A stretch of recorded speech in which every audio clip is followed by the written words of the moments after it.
Hello and welcome to my second Godtear champion overview. Today we're going to be talking about Blackjaw, the Sweeping Flame, and the Unburnt Reavers. Blackjaw is definitely a archetypal Maelstrom, meaning that he is kind of the most maelstromy Maelstrom in the game. He takes that concept of killing mass numbers of followers to the logical extreme. Maelstrom characters in general are very volatile points-wise, meaning they can get big point swings by killing just a few followers. But Blackjaw is really capable of turning an entire round into your favor. He is another all-out aggression, no holds barred type of champion, and as an opponent of Blackjaw, you've really got to play around him. I think there's pretty good game design between the champion himself and his followers. They've got good synergy with the Reaver's passive, really kind of helping reinforce Blackjaw's playstyle by corralling followers together. If you know your opponent's going to be bringing a large number of followers, Blackjaw is definitely someone you want in your roster. But let's take a look at the cards themselves here. His center card, of course, displays his ultimate, which I will save until the end. It has the class bonus, which means they get extra step when they knocks out an enemy follower. This can allow for very large point gain over a short amount of time, as killing 2 followers is the same as if he killed a champion, which in most cases is much easier to do, and you don't just stop at 2 followers, do you? Not when you're Blackjaw. And to really knock that point home, you have Blackjaw's passive, Wildfire. If he knocks out a follower during his activation, he may make a bonus action, that activation. So that doesn't stack in perpetuity, but that does allow him to get 3 actions. So he can move, attack, and attack again, attack, move, and attack, or just do all 3 of his attacks, because he is one of the rare exceptions where he has 3 damaging attacks because of this passive. I find in practice that Wildfire really does add a lot of reliability to Blackjaw as a whole and really helps him become that all-encompassing sweeping flame that is his moniker. Looking at Blackjaw's abilities in the plot phase and his stats, he has a movement of 3, which is really solid, a dodge of 3, which is decent, and an armor of 2, not very good, and 8 health, which is the second highest in the game next to Grimgut. But if you can get past that 3 dodge, you're going to be whittling them down, and those are kind of, in a way, victim stats for Slayers looking for someone to kill. Although 8 HP, is a lot to get through. His first ability is Hotfoot. It has a range of 2, and it allows him to put a movement boon on either himself or an ally within 2 hexes.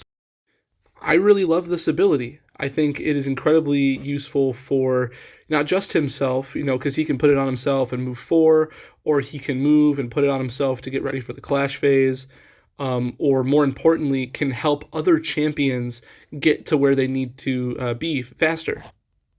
And I'll talk about some of my more favorite uses for that ability later.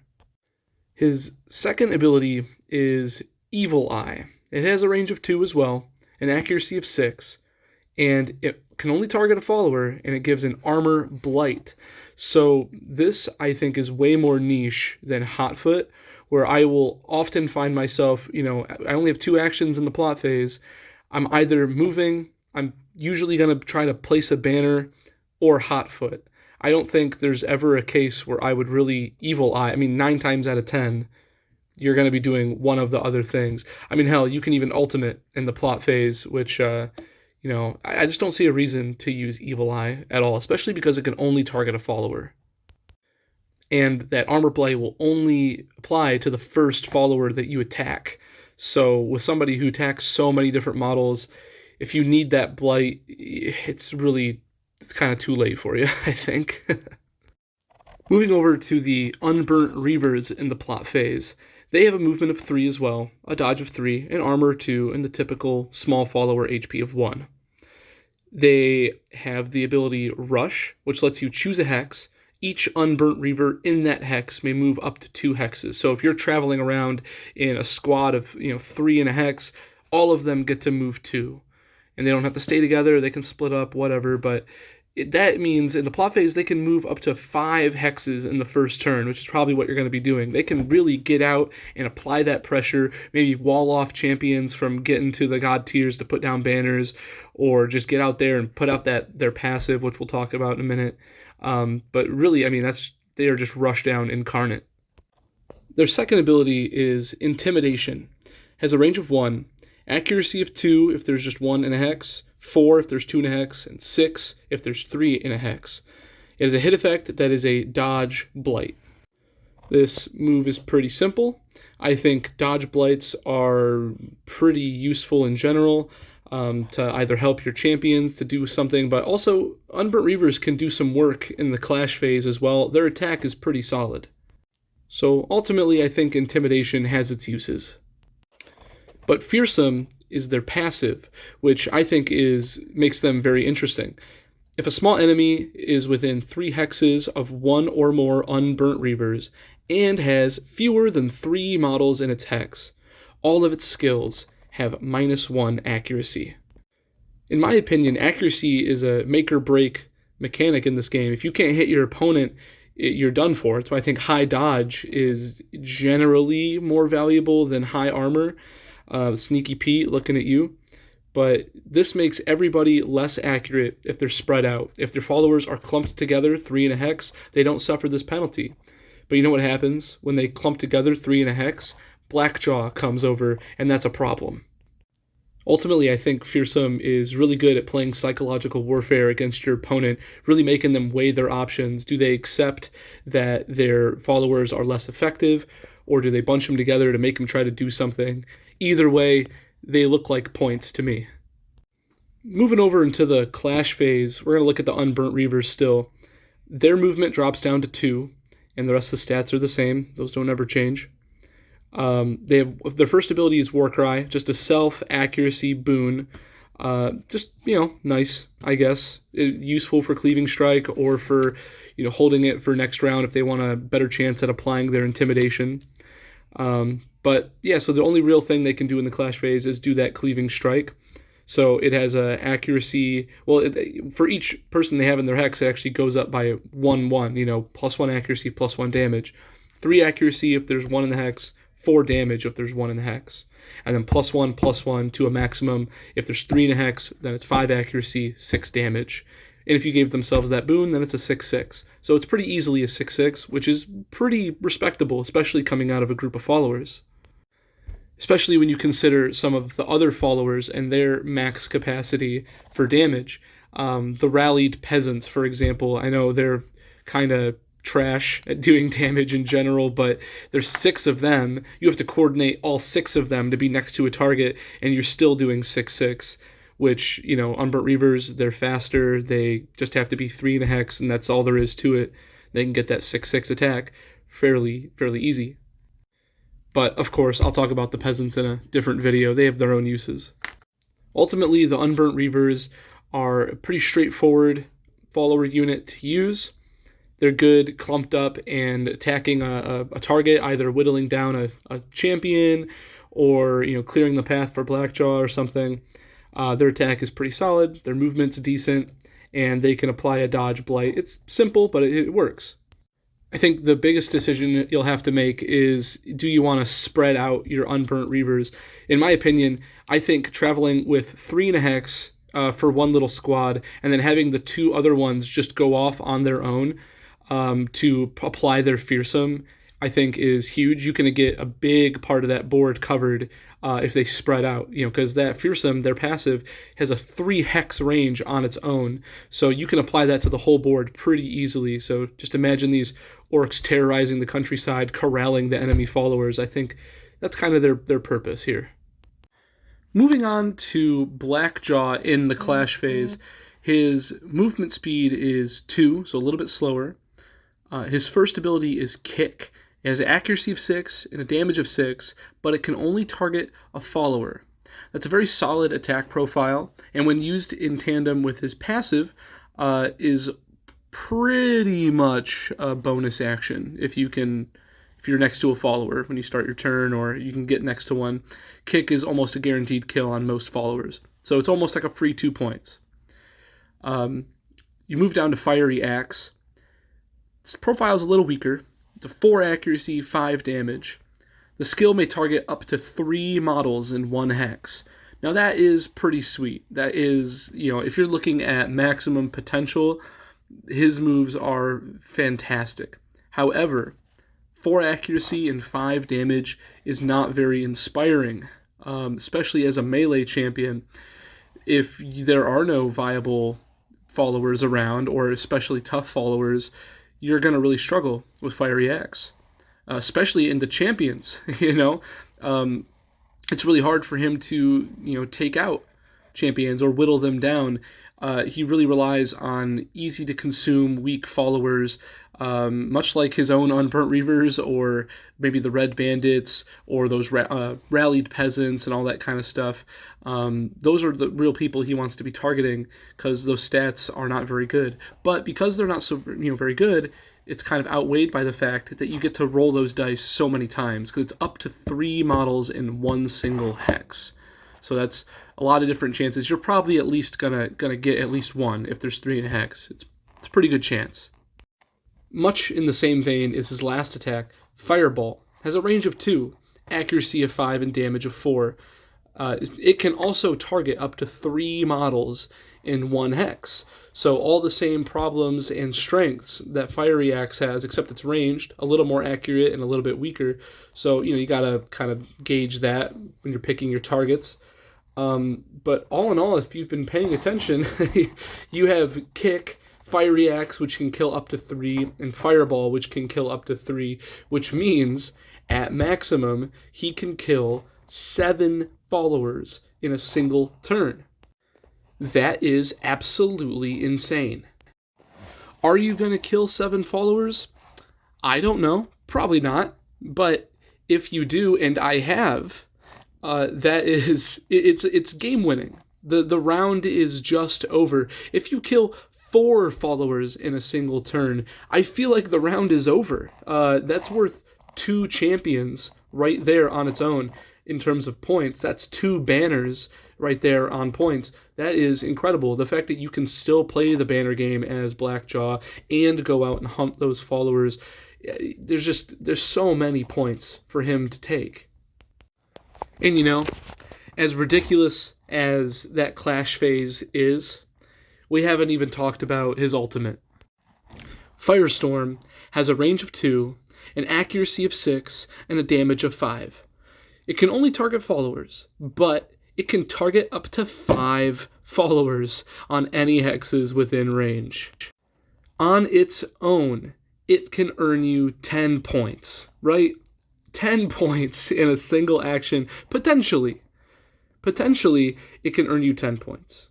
Also, potentially, it can earn you 0. This is kind of the heart of Blackjaw. He is so volatile that if he's popping off, the round is over and you should feel bad for your opponent.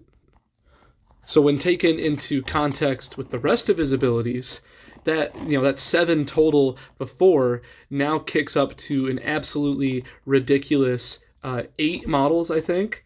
5, 3, and 3, 8 or 11 total models that you can kill in a single clash phase if they all hit and they all kill. It's kind of ridiculous that scenario would ever happen if you're playing against a reasonable opponent, but it can happen, and it has happened to me where a Firestorm has killed literally every single target that I've done, and that is just, you're going to be capped out. It's overkill. It's done. Wrap it up. I just think one last important thing to say about Firestorm is that, like most ultimates, it can be used in the plot phase as well as a surprise source of damage. So when you're in the plot phase, you can do a lot. You have a lot of control over that turn because you activate your entire side.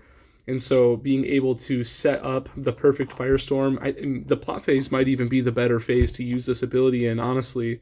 Which means you can get so many points and then use the clash phase to just clean up what you didn't hit with Firestorm. Well, that about wraps up all the abilities that Blackjaw and his warband has. At first blush, it is incredible. It can kill so many, earn so many points. He's a force to be reckoned with, but he's not necessarily broken, all things considered. Not every warband comes with multiple easy-to-kill followers. You put Blackjaw up against, say, Nia and her Quartzlings, or perhaps Kylin, or anybody that has large followers, Shale, and that is a nightmare matchup. You're not going to be able to touch Landslide because of his massive stats and the fact that he has multiple hit points. It's going to be a big challenge. Granted, he can use kick, as a reliable damage dealer, but those crazy far side extremes of him getting 10 whatever points in a turn, those aren't going to be a reality versus those other warbands. And that's not to say that if you have a number of weak followers, that the game just belongs to Blackjaw, because you can still play around him. Maybe you ignore the fearsome passive from Unburnt Reavers and spread out your guys. That means Blackjaw can still, without using his ultimate, can still only kill 3 followers, which is still solid, but is going to be a lot less severe than killing a total of 7. Another thing to consider is that Blackjaw may seem beefy, but in reality, he really isn't. 8 health can only get you so far on 3 dodge and 2 armor. You know who really likes those stats? Literally any Slayer. Rangosh is going to have a field day squaring up to Blackjaw. It's going to push him around like he owes him lunch money. In particular, I think Sneaky Pete is very troublesome for Blackjaw. That dodge 5 is just really hard to crack with any character, but especially somebody whose attacks are so low quality. Of course, Kira, with her large followers, can of course bully him around, but I think he at least can compete against the dragons, seeing as their defensive stats aren't super great, and Kick can still do some damage, Firestorm can still do some damage, so it's not so one-sided. But as we know, no champion can stand on their own, so who are some good picks to take with Blackjaw? For my money, I like taking Blackjaw with Rangosh, another very aggressive hero. Then again, I tend to be more Unga Bunga. Blackjaw can help Rangosh move a little bit faster to get him into a better position to strike. He can clear all of the pesky followers out of the way for Rangosh. And his followers can even help soften up a target with their Dodge Blight. I think with this particular team composition, you're going to have to watch out for another strong enemy Maelstrom, though, because you are running with 10 followers just between these two champions. So unless you're trying to be really annoying, I probably wouldn't take somebody like Helena or Rattlebone for a ridiculous number of followers. Alternatively, I think Morrigan it could be an interesting second champion for you to take with Blackjaw, because his Hotfoot ability gives her a movement boon, which gives her +2 movement because of her passive. So that can be pretty helpful. I know she has a way to give it to her herself, but she can instead use that ability to give her accuracy instead of movement. More on Morrigan later. And also, while it's on my mind, a really good matchup for Blackjaw to go into is Grimgut, especially. Nobody counters his worthless Wretchlings quite like Blackjaw does. Grimgut will keep puking them out, and Blackjaw will just keep slurping them up. Christ, I'm sorry. This only works because the Wretchlings are passively worth 0 points, but Maelstroms still get their +1 step for killing a follower, regardless. So it's easy money. Well, I think that about wraps up all of my thoughts on Blackjaw at the moment. He is a explosive champion. His followers are solid on their own, and they help incentivize Blackjaw's style of play. And I think due to the reasons I've mentioned before, I think Blackjaw is probably one of the hardest counter picks in the game. If you're up against a lot of tough followers and large followers, he's not going to do as much. But if there's a bunch of chaff for him to chew through, he's your guy, and it's going to be a massive advantage. He holds a special place in my heart as the first champion that I ever picked up, and I've just been rocking him ever since.